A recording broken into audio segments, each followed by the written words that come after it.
नमस्कार दोस्तों, electromagnet channel में आप लोगों का एक बार फिर से स्वागत है। दोस्तों, हम लोगों का यूपी पॉलिटेक्निक फर्स्ट सेमेस्टर का सब्जेक्ट अप्लाइड फिजिक्स का लेक्चर सीरीज चल रहा था, जिसमें कल का लेक्चर में मैंने आप लोगों को दो सदिशों के घटाने के गणितीय विधि तक पढ़ा दिया था, जिसमें हम लोग फॉर्मूला निकाले थे r² बराबर a² plus b² minus 2ab cos theta, जहाँ ab जिन वेक्टरों को घटाना था वे थे और ये कोस थीटा, ये थीटा उन वेक्टरों के बीच का एंगल हुआ करता था। इसी को दूसरे तरीके से लिख सकते हैं हम लोग r बराबर अंडर रूट में a² plus b² minus 2ab cos theta. यहाँ तक कल कंप्लीट हो चुका था। आज इसके आगे से हम लोग पढ़ेंगे। तो आज का हमारा टॉपिक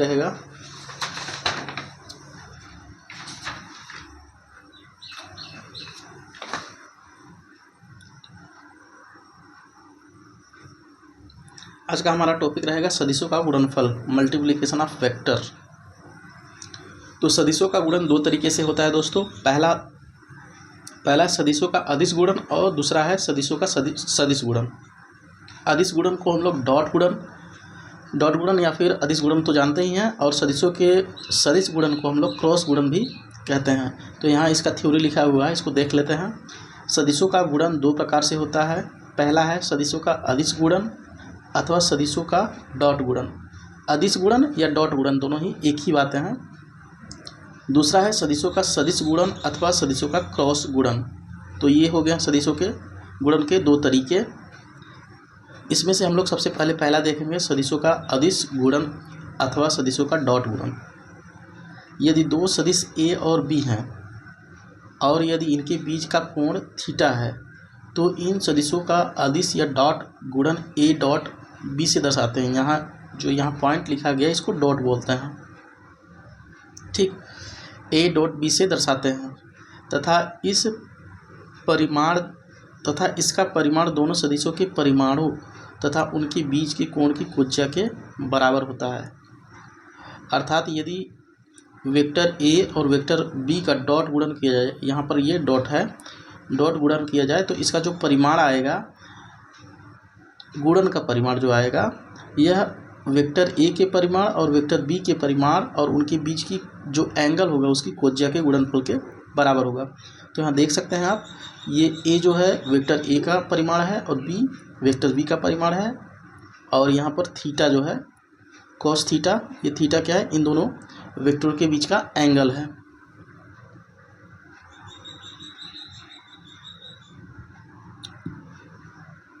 इसको थोड़ा मैं व्हाइट बोर्ड पे समझा देता हूँ कि वेक्टर कैसे रहेंगे।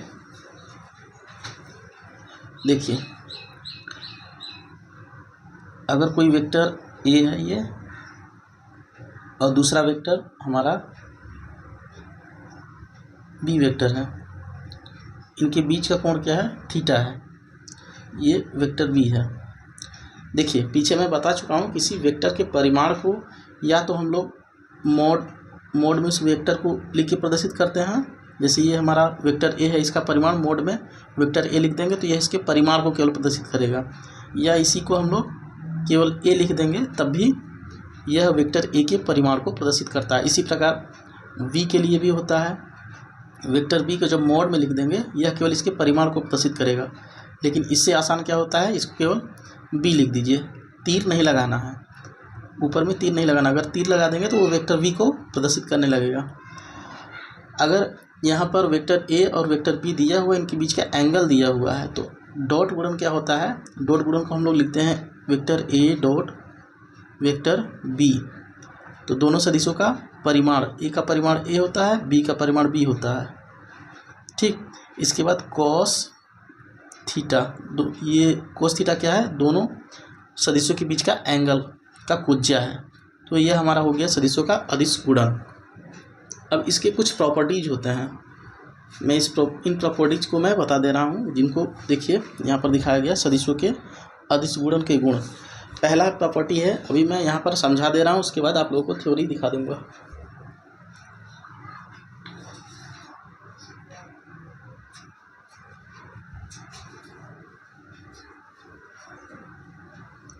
देखिए, पहला प्रॉपर्टी है, मैं बोल के बता रहा हूँ, अदिश गुणन क्रम विनिमय नियम का पालन करता है। जो डॉट गुणन होता है वह क्रम विनिमय नियम हम लोग 5वां और 6वां क्लास से पढ़ते आ रहे हैं। क्या होता है, यदि दो संख्याएं हैं, यानी अगर मान लीजिए ये 3 है और ये 2 है, इसका गुणा करेंगे तो 6 आता है। इसको उल्टा कर देंगे, यदि 2 गुणे 3 कर देंगे तब भी ये 6 आता है। इसी को हम लोग बोलते हैं क्रम विनिमय नियम। इसी तरीके से क्या होता है, जो हमारा डॉट गुणन होता है यह भी क्रम विनिमय नियम को पालन करता है। तो इसको हम लोग कैसे लिखेंगे, देखिए कोई वेक्टर ए है डॉट बी है, तो इसको हम लोग बी डॉट ए भी लिख सकते हैं। ये हमारा क्रम विनिमय नियम है सदिशों के लिए। ये कैसे होता है इसको मैं समझा देता हूँ थोड़ा सा। देखिए यहाँ पर वेक्टर ए है, वेक्टर बी है, तो इसका परिमाण लेंगे हम लोग, ए बी cos थीटा होगा। इसका देख लीजिए फेजर डायग्राम, ये हमारा ए वेक्टर है, ये हमारा बी वेक्टर है, इसके बीच का कोण क्या है, थीटा। देखिए जब इसका गुणा करेंगे, ए में बी का गुणा करेंगे तब भी यही आएगा ए बी cos थीटा, और फिर बी में ए का गुणा करेंगे तो यही आएगा बी ए cos थीटा। ना तो एंगल बदलेगा ना तो परिमाण बदलेगा। इस तरीके से हम कह सकते हैं जो है सदिशों का अदिश गुणन जो होता है वह क्रम विनिमय नियम का पालन करता है। ये पहला प्रॉपर्टी हो गया। इसके बाद इसमें और भी प्रॉपर्टीज है। दूसरा प्रॉपर्टी क्या है, अदिश गुणन वितरण नियम का पालन करता है। वितरण नियम क्या होता है, देखिए अदिश नियम, यदि 3 वेक्टर हैं, वेक्टर ए बी और सी इस तरीके से लिखा हुआ है, तो इसको हम लोग वितरण नियम का मतलब है एक बार ए का इसमें गुणा होगा, एक बार इसमें होगा, तो दोनों बराबर ही होते हैं।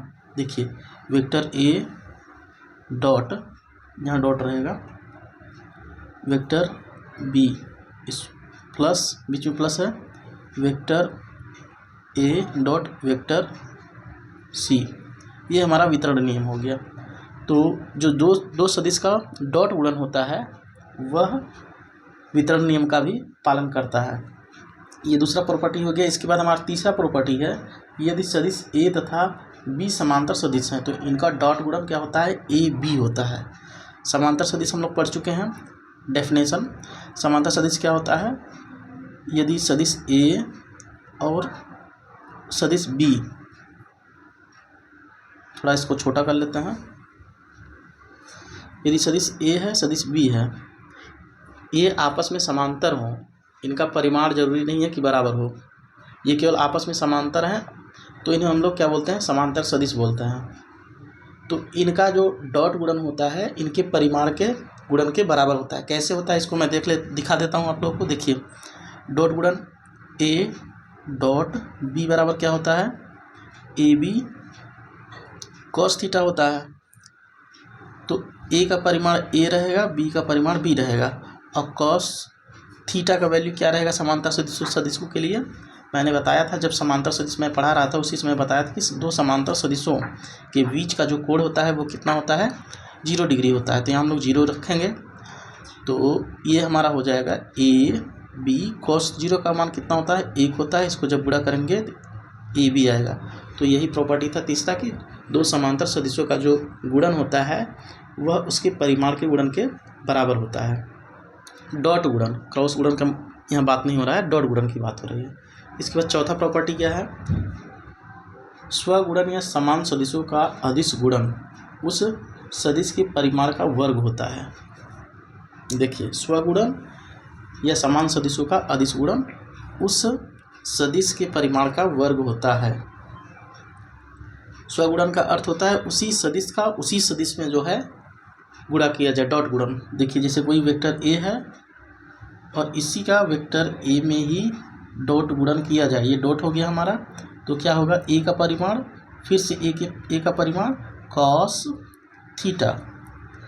देखिए दो समान वेक्टरों में जो एंगल होता है वो 0 होता है, तो यहाँ रखेंगे ए cos 0 डिग्री, तो यहाँ 0 का मान 1 होता है, तो ये हमारा a² हो जाएगा, और ये 0 डिग्री तो है ही। तो यही हमारा चौथा प्रॉपर्टी था कि दो समान वेक्टरों का अदिश गुणन जो है उन वेक्टरों के परिमाण का वर्ग होता है। तो इन वेक्टरों का परिमाण क्या था, ए था, इसका वर्ग हो गया। ये हमारा चौथा प्रॉपर्टी था। इसके बाद पांचवा प्रॉपर्टी है डॉट गुणन का। एकांक वेक्टरों का स्व अदिश गुणन 1 होता है। एकांक वेक्टर क्या होता था, जैसे मान लीजिए कोई आई वेक्टर है, इसका डॉट आई में गुणा करेंगे तो क्या होगा, आई स्क्वायर हो जाएगा, क्योंकि दोनों का परिमाण समान है, और कॉस 0 डिग्री, तो इसका मान क्या हो जाएगा, केवल आई स्क्वायर हो जाएगा। तो यह प्रॉपर्टी ऊपर वाले प्रॉपर्टी से मिल रहा है, अर्थात आई स्क्वायर हो जाएगा। तो ये हमारा, इसका वैल्यू कितना होता है, आई एकांक सदिश है, इसका 1 ही होता है, तो इसका मान 1 आएगा। ये हो गया। इसी प्रकार जे के लिए भी लिख सकते हैं, जे गुणे जे डॉट जे बराबर जे स्क्वायर, या फिर इसी को 1 लिख सकते हैं। इसी प्रकार के लिए के डॉट के, ये हमारा के स्क्वायर हो जाएगा बराबर 1। तो ये हो गया एकांक वेक्टरों के लिए। इसके बाद छठा क्या है, छठा प्रॉपर्टी हमारा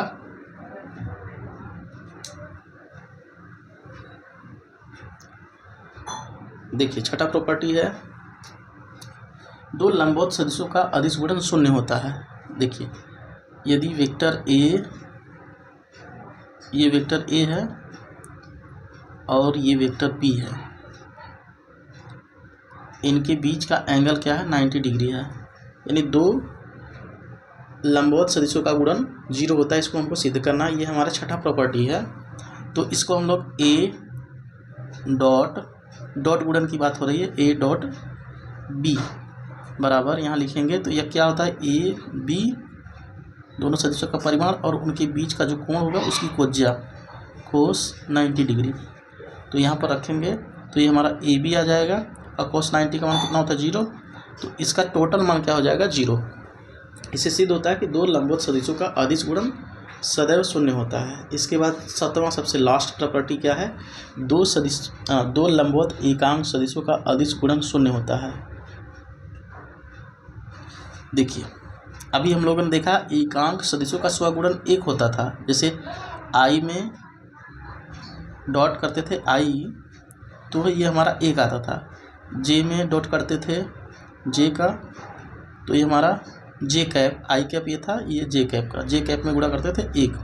इसी प्रकार के कैप में जब के कैप का डॉट करते थे तो 1 आता था। लेकिन अब यहाँ पर बदल दिया जाए, अगर क्रम, माने आई में जे का गुणा किया जाए, जे कैप का, तो इसका मान क्या होगा, आई का परिमाण डॉट जे का परिमाण कॉस 90 डिग्री। देखिए, मैंने बताया था कि ये आई जे के क्या है, जो 3D में जो है आपस में जो त्रिविमीय होता है, इसके अनुदिश क्या है, एकांक सदिश है।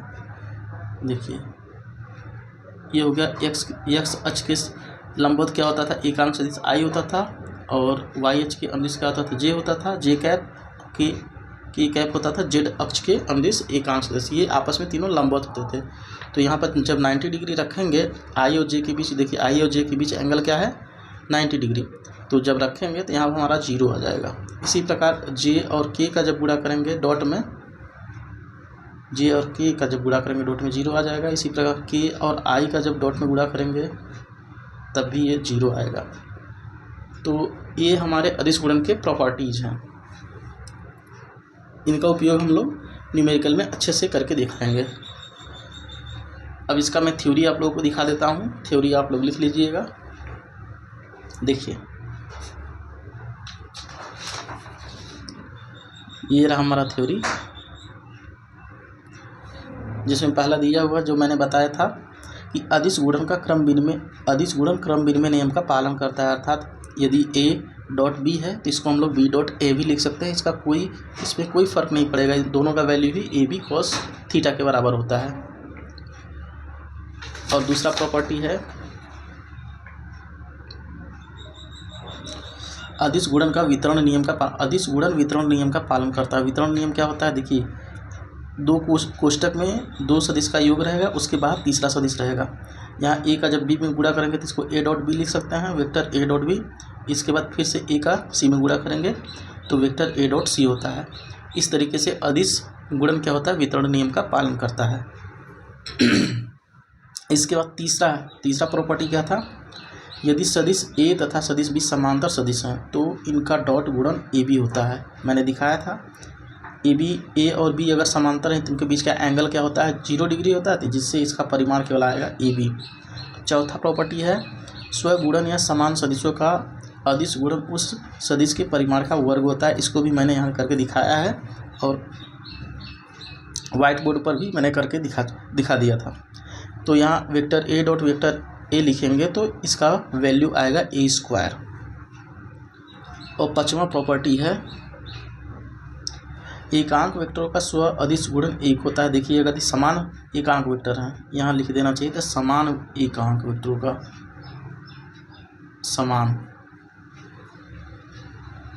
समान एकांक वेक्टरों का स्व अदिश गुणन 1 होता है। जैसे आई कैप और आई कैप का जब गुणा करेंगे, जे कैप का जे कैप से गुणा करेंगे, के कैप का के से डॉट गुणन करेंगे तो इसका वैल्यू 1 आएगा। दो लंबवत सदिशों का अदिश गुणन 0 होता है। लंबवत वेक्टर रहेंगे तो उनके बीच का जो एंगल होगा 90 डिग्री होगा, तो 90 डिग्री होने के कारण जो है cos 90 डिग्री का मान 0 होता है, तो इससे उनका डॉट गुणन क्या हो जाता है, 0 हो जाता है। वही नियम अप्लाई होता है दो लंबवत एकांक सदिशों का अदिश गुणन भी 0 होता है, क्योंकि आई जे के और के आई ये आपस में तीनों क्या होते हैं, एक दूसरे के लंबवत होते हैं, जिसके कारण इनका डॉट गुणन क्या हो जाता है, 0 हो जाता है।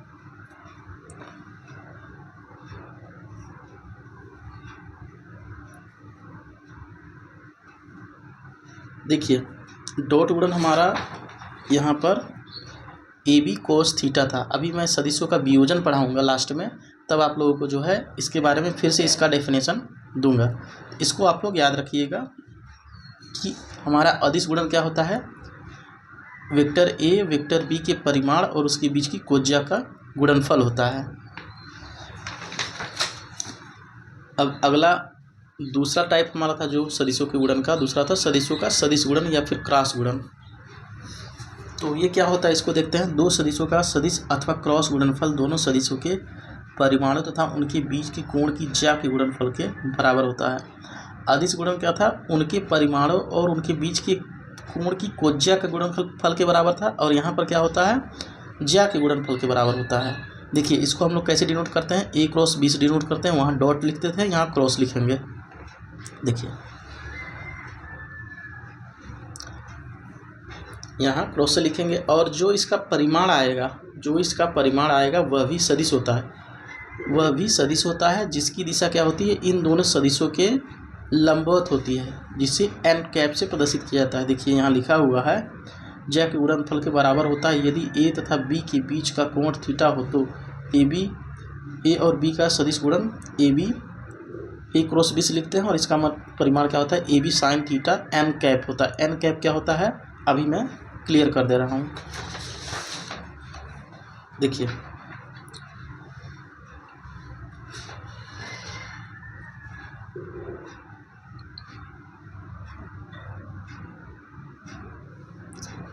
यहाँ देखिए कोई वेक्टर ए है, एक वेक्टर ए है, दूसरा वेक्टर बी है। यदि इनका गुणा करेंगे तो इनका जो परिमाण आएगा टोटल, यह भी सदिश होता है, और इस सदिश की दिशा क्या होती है, इन दोनों सदिशों के लंबवत होती है। देखिए ये सदिश इधर गया है, ये सदिश इधर गया है, इन दोनों सदिशों के लंबवत इस सदिश का जो गुणा होगा और सदिश आएगा, इस सदिश का दिशा होता है इन दोनों सदिशों के लंबवत, जिसे एन कैप से प्रदर्शित करते हैं। एन कैप क्या है, इन दोनों सदिशों के लंबवत एकांक सदिश है, इन दोनों सदिशों के लंबवत एकांक सदिश है। तो यहाँ लिखा गया जहाँ एन कैप सदिश ए तथा बी के लंबवत एकांक सदिश है, अथवा यदि ए और बी किसी समांतर चतुर्भुज की संलग्न भुजाएं हों। यहाँ पर दिखाया गया है, देखिए ए बी दिखाया गया है। यदि हम इसको डॉटेड करके मिला दें, मैंने बताया था कि यदि कोई वेक्टर जा रहा है तो इस वेक्टर को के पैरेलल में ही इस वेक्टर को कहीं भी खींच सकते हैं। तो यहाँ बी, देखिए ये बी वेक्टर है, इसके पैरेलल में हम इसको यहाँ पर भी बना सकते हैं, तो ये भी हमारा बी वेक्टर को प्रदर्शित करेगा। इसी प्रकार ए वेक्टर के लिए देखिए ए वेक्टर इधर जा रहा है, तो ये भी हमारा ए वेक्टर को प्रदर्शित करेगा, क्योंकि ये दोनों समांतर में हैं। तो इस तरीके से देख सकते हैं एक समांतर चतुर्भुज का निर्माण होता है। यहाँ पर देख सकते हैं ए बी सी डी, एक समांतर चतुर्भुज का निर्माण हो जाता है। तो यहाँ पर जो क्रॉस गुणन होता है उसका दूसरा डेफिनेशन बताया जा रहा है।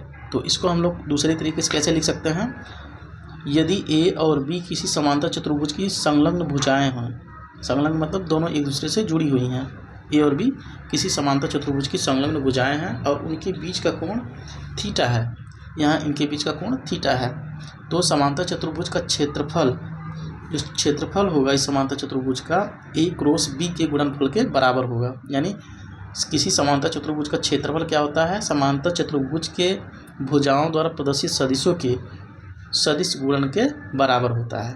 तो यही बात यहाँ लिखा हुआ है कि सदिश गुणन के बराबर होता है।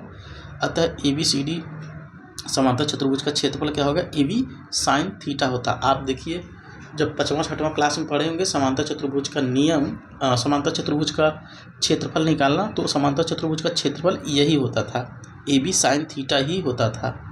आप लोगों को याद होगा, 8वां क्लास 9वां क्लास में पढ़े होंगे ज्योमेट्री में। अब जैसे हम लोग क्रॉस गुणन के बारे में प्रॉपर्टीज पढ़े हैं, वैसे ही जैसे डॉट गुणन के बारे में हम लोग प्रॉपर्टी पढ़े थे, वैसे ही हमारा क्रॉस गुणन के बारे में भी अनेक सारी प्रॉपर्टीज हैं जिनका हम लोग न्यूमेरिकल को सॉल्व करने में उपयोग करते हैं। इसको देखते हैं हम लोग कि क्या क्या प्रॉपर्टी है। पहला प्रॉपर्टी देखिए, सदिश गुणन क्रम विनिमय नियम का पालन नहीं करती हैं, यानी इसका जो है A cross B B cross A के बराबर नहीं होता है, यहाँ क्रॉस रहेगा।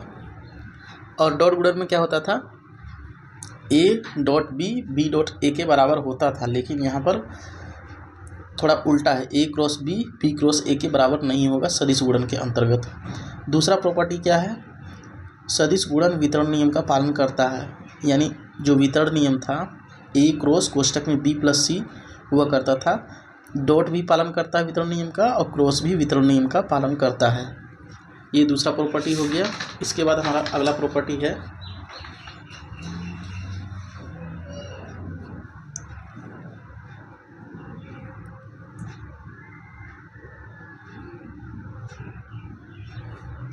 समांतर सदिशों का सदिश गुणन शून्य होता है यदि ए तथा बी समांतर में है, तो ए क्रॉस बी बराबर 0 होगा। कैसे, देखिए अभी मैंने पीछे बताया था कि समांतर सदिशों के बीच का जो एंगल होता है वो 0 होता है, तो 0 होने के कारण क्या होता है, समांतर सदिशों का जो सदिश गुणन होता है वो 0 हो जाता है, क्योंकि साइन 0 का मान 0 हो जाएगा। इसको मैं थोड़ा सा व्हाइट बोर्ड पे समझा देता हूँ। देखिए, यदि ये हमारा वेक्टर ए है, ये हमारा वेक्टर बी है, दोनों समांतर में हैं, तो इनके बीच का एंगल जो होता है वो थीटा क्या होता है, 0 होता है। और क्रॉस गुणन क्या होता है, ए क्रॉस बी इन सदिशों का परिमाण होता है और इनके बीच का जो कोण होगा उसकी साइन वैल्यू के बराबर होगा। तो इसको हम लोग लिख सकते हैं ए बी साइन 0, 0 का मान 0 हो जाता है तो पूरा 0 हो जाएगा। तो अतः समांतर जो सदिश होते हैं उनका जो है सदिश गुणन 0 होता है। इसी प्रकार अगला प्रॉपर्टी है समान सदिशों का सदिश गुणन भी शून्य होता है। समान सदिश के बीच भी एंगल क्या होता है, 0 होता है, जिसके कारण जो है समान सदिश का सदिश गुणन या क्रॉस गुणन 0 हो जाता है। यहाँ पर यह पूरा बताया हुआ है। यदि ए और बी समान सदिश हैं तो ए क्रॉस बी बराबर ए बी साइन थीटा, समान सदिशों के बीच का कोण 0 होगा, अतः ए क्रॉस बी बराबर 0। तीसरा प्रॉपर्टी है, अगला हमारा 5वां प्रॉपर्टी है, स्वसदिश गुणन का मान शून्य होता है। जैसे ए का ए में ही गुणा करेंगे तो ए और ए के बीच का एंगल 0 होने के कारण क्या होता है, ये पूरा 0 हो जाता है। इसी प्रकार एकांक सदिशों के लिए क्या होता है, ये देखिए एक्स वाई जेड के अमरीश क्या हैं, लंबवत सदिश हैं, लंबवत एकांक सदिश हैं। तो जब इनका भी क्रॉस गुणन करेंगे तो ये समान सदिशों के बीच एंगल 0 होने के कारण ये सब भी 0 हो जाता है। 7वां प्रॉपर्टी क्या है, दो लंबवत एकांक सदिशों का सदिश गुणनफल इन दोनों सदिशों के लंबवत तीसरा एकांक सदिश होता है। यानी देखिए, यदि आई और जे का क्रॉस गुणनफल करेंगे तो इनके बीच का कोण एंगल कितना होता है, आई और जे के बीच का मैं पीछे बता चुका हूँ। एकांक सदिश, दो अलग अलग एकांक सदिशों के बीच का जो एंगल होता है वो 90 डिग्री होता है। तो 90 डिग्री रखेंगे तो हमारा वैल्यू कितना आएगा, एन कैप। एन कैप जो होता है वो इन दोनों सदिशों के लंबवत तीसरा सदिश होता है। इन दोनों सदिशों के लंबवत तीसरा सदिश क्या होता है? यदि i और j है तो उसका इनके लंबवत क्या होता है? k होता है। और j और k है तो उसके लंबवत क्या होता है? i होता है। तो यहाँ n कैप को i j के लंबवत एकक सदिश है, जिसे हम लोग k कैप भी लिख सकते हैं। तो इस तरीके से क्या होता है, देखिए j क्रॉस k लिखेंगे तो इसका i कैप आ जाएगा, k क्रॉस i लिखेंगे j कैप आ जाएगा। और इस तरीके से देखिए ये क्रम जो होता है i j k का, इस क्रम में रखेंगे तो उसका अगला सदिश आएगा लंबवत सदिश। लेकिन जैसे ही क्रम बदलता है, देखिए अगर क्रम i j का k का क्रम बदलेगा तो क्या होता है, यहाँ माइनस चिन्ह आ जाता है। जैसे अब यहाँ i j था तो प्लस आ रहा था, तो देखिए यहाँ i j के बारे में नहीं लिखा हुआ, यहाँ लिखा हुआ i j था तो यहाँ हमारा क्या आ रहा था, k कैप आ रहा था। तो अब j और i का क्रॉस गुणन करेंगे, यानी उल्टा कर देंगे, क्रम को बदल देंगे तो यहाँ माइनस चिन्ह आ जाएगा। इसी तरीके से यहाँ देखिए k कैप गुणे j कैप कर दिए तो यहाँ पर माइनस आ गया, यानी क्रम बदल जाएगा तो ये माइनस हो जाएंगे। i j k का क्रम अगर ऐसे ही है, i j के क्रम में है, देखिए i j k, यहाँ देखिए i j k फिर i आया, i j k i आया, तो इस तरीके से रहेगा तो पॉजिटिव चिन्ह आएगा। अगर इनका क्रम बदल गया तो निगेटिव चिन्ह आ जाता है। बस यही इसका प्रॉपर्टी है। थोड़ा सा मैं इसको समझा देता हूँ तो किस तरीके से जो है i क्रॉस j का जो है मान k कैप आता है। देखिए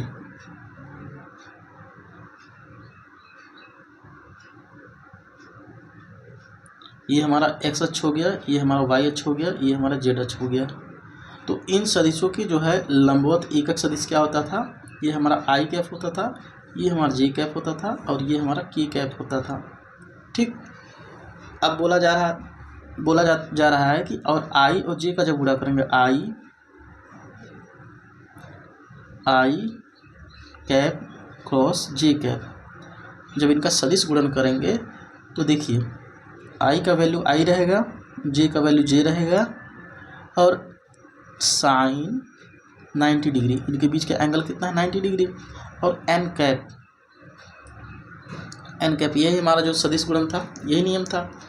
तो n कैप क्या होता है, इन सदिशों के लंबवत, यानी ये जो i और j है इन सदिशों के लंबवत एकक सदिश है। तो इन सदिशों i और j के लंबवत एकक सदिश क्या है, यहाँ पर k है, ये दोनों के लंबवत है। तो इस n को हटा के हम लोग k भी लिख सकते हैं। तो देखिए इनका वैल्यू क्या होता है, 1 होता है, इसका भी वैल्यू क्या होता है, 1 होता है। यहाँ पर n कैप किसके बराबर हो गया, k कैप के, तो k कैप आ गया, एक का गुणा करें तो ये हमारा k कैप ही रहेगा। इस तरीके से जो है दो अलग अलग एकांक लंबवत वेक्टरों का गुणा करने पर उन दोनों वेक्टरों के लंबवत तीसरा सदिश आ जाता है। केवल यह क्रॉस गुणन के लिए सही है।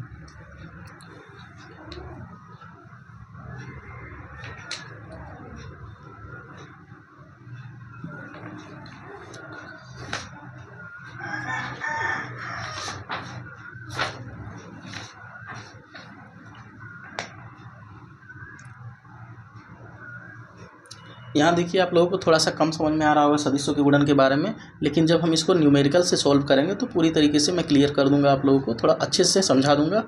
क्योंकि यहाँ पर एक मानक स्टैंडर्ड मार्क के हम लोग समझ रहे हैं, इसलिए थोड़ा समझने में प्रॉब्लम हो रहा है। लेकिन जब जैसे ही हम लोग इसको न्यूमेरिकल फॉर्म में सॉल्व करेंगे तो थोड़ा सा आसान हो जाता है उसको समझना। देखिए यदि दो सदिश हैं एक्स वाई जेड के रूप में, यानी 3D में दो सदिश हैं, तो इनका जो क्रॉस गुणनफल होता है, यानी सदिश गुणनफल होता है, इनके डिटर्मिनेंट सारणिक के बराबर होता है, सारणिक के रूप में लिख सकते हैं। देखिए ए क्रॉस बी को हम लोग आई कैप जे कैप के कैप, यहाँ पर आई के जो एक्स अक्ष में वैल्यू होगा ये वाई अक्ष में वैल्यू होगा, ये जेड अक्ष में वैल्यू होगा। इसी प्रकार बी सदिश के लिए एक्स अक्ष में वैल्यू, वाई अक्ष में वैल्यू और जेड अक्ष में वैल्यू होगा। इसका जो सारणिक मान होगा ए क्रॉस बी को निरूपित करेगा। इसको भी हम लोग न्यूमेरिकल से ही सॉल्व करेंगे और देखेंगे तो अच्छा रहेगा। फिलहाल ये जो मानक रूप है इसको आप लोग याद रखिएगा कि ए क्रॉस बी को निकालने के लिए हम सारणिक का भी उपयोग कर सकते हैं।